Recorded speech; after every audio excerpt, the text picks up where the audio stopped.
Hello friends, ఈరోజు 16 August 2024. ఈరోజు Kuwait ఇండియాలోని ముఖ్యమైన అంశాలు మనం తెలుసుకుంటాము.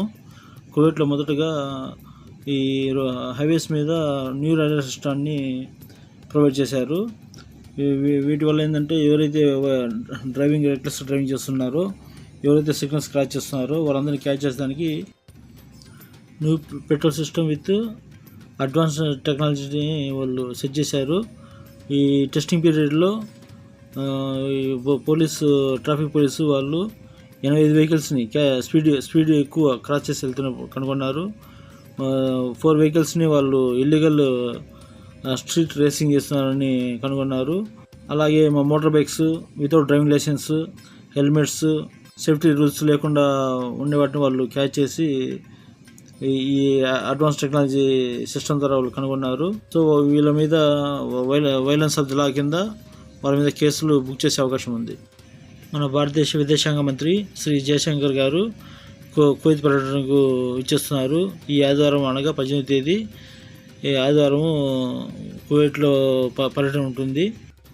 ఈ పర్యటనలో రెండు దేశాల మధ్య గల ద్వైపాక్షిక సంబంధాలు, వాటిలో రాజకీయము, వ్యాపారము, పెట్టుబడులు, energy, security, cultural and people to contact as well as exchange views, ఈ ఇంటర్నేషనల్ ఉన్న పరిస్థితుల గురించి చర్చకు వచ్చే అవకాశం ఉంది. ఈరోజు కువైట్లో 24 క్యారెట్లు బంగారం వచ్చేసి 24 దినార్ల 370 ఫిల్స్ ఉందండి. అలాగే 22 క్యారెట్స్ 29 కేడీల 340 ఫిల్స్ ఉందండి. అలాగే మన exchange rates Kuwait dinar to Indian rupees చూసుకుంటే ఒక కువైట్ దినారు 275 రూపాయల 27 పైసలు ఉందండి. మిగతా దేశాల కరెన్సీలన్నీ మనం లిస్టులో ఇచ్చున్నాము, చూసుకోగలరు. ఈరోజు కేంద్ర ప్రభుత్వము 17th national film awards announce చేసిందండి. వారిలో జాతీయ అవార్డులు అందుకున్న వారిలో ఉత్తమ చిత్రం అట్టం మలయాళం, ఉత్తమ నటుడు రిషబ్ శెట్టి కాంతార కన్నడ, ఉత్తమ నటి నిత్యా మేనన్ తిరుచిట్రంబలం తమిళం. ఇదే చిత్రానికి జానీ మాస్టర్ కూడా ఉత్తమ కొరియోగ్రాఫర్గా అవార్డు అందుకున్నారండి, నేషనల్ అవార్డు. అతనికి థ్యాంక్స్ చెప్తాము. అలాగే ఉత్తమ నటి మానసి పరేఖ్ కచ్ ఎక్స్ప్రెస్ గుజరాత్. కార్తికేయ 2 ఉత్తమ ప్రాంతీయ చిత్రం తెలుగు, కార్తికేయ 2 నిఖిల్ దీంట్లో హీరో అండి. నిఖిల్ అనుపమ పరమేశ్వరన్, చందుముండేటి దర్శకత్వం అండి. అలాగే ఉత్తమ ప్రాంతీయ చిత్రం కన్నడ KGF 2, ఉత్తమ ప్రాంతీయ చిత్రం తమిళం పొన్నై సెల్వన్ 1, ఉత్తమ దర్శకుడు సూరజ్ బర్జాత్య ఉంచాయి Hindi film. Best film promoting nation social environmental values Kutch express Gujarati. ఉత్తమ హోల్సమ్ ఎంటర్టైన్మెంట్ కాంతార కన్నడ రిషబ్ శెట్టి.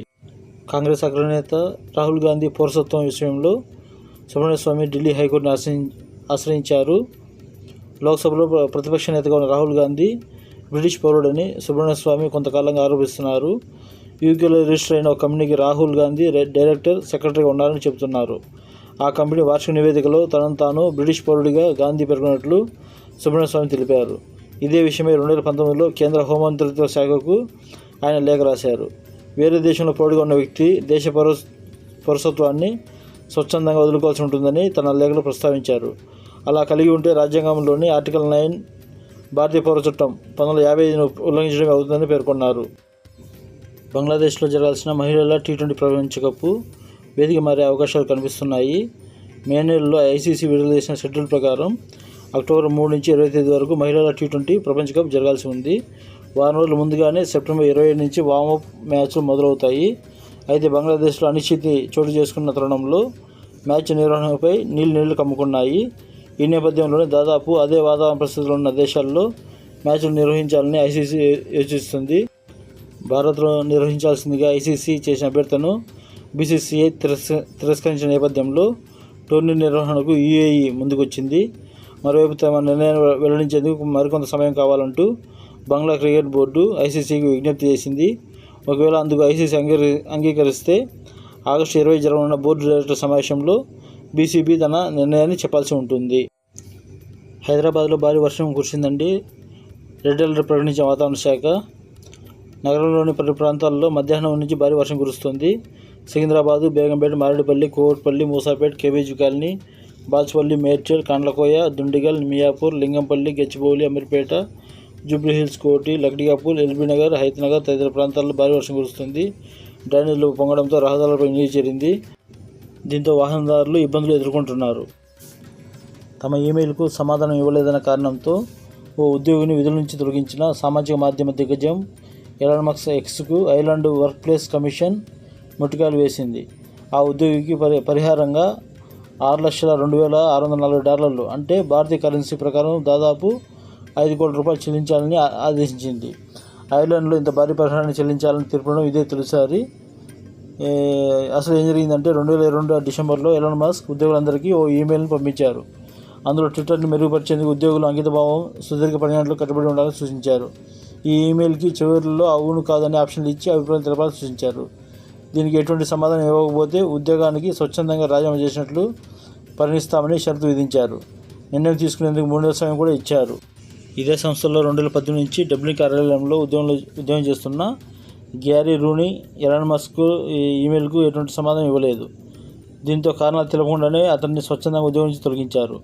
దీంతో అతడు WRCని ఆశ్రయించగా విచారించిన కమిషన్ తాజాగా 73 పేజీల తీర్పు వెలువడింది. అందులో అవునని క్లిక్ చేయకపోవడాన్ని రాజీనామాగా పరిగణించామని న్యాయాధికారి మైకేల్ మాక్నామీ పేర్కొన్నారు. అదేవిధంగా రూనీ ఆకస్మిక తొలగింపుతో ఆర్థికంగా, వృత్తిపరంగా ఎదుర్కొన్న ఇబ్బందులకు పరిహారంగా అతడికి $5 కోట్ల చెల్లించాలని తీర్పును వెలువరించారు. ఈ వీడియో మీకు నచ్చినట్లయితే లైక్ చేయండి, కామెంట్ చేయండి, షేర్ చేయండి, సబ్స్క్రైబ్ చేయండి. Thanks for watching.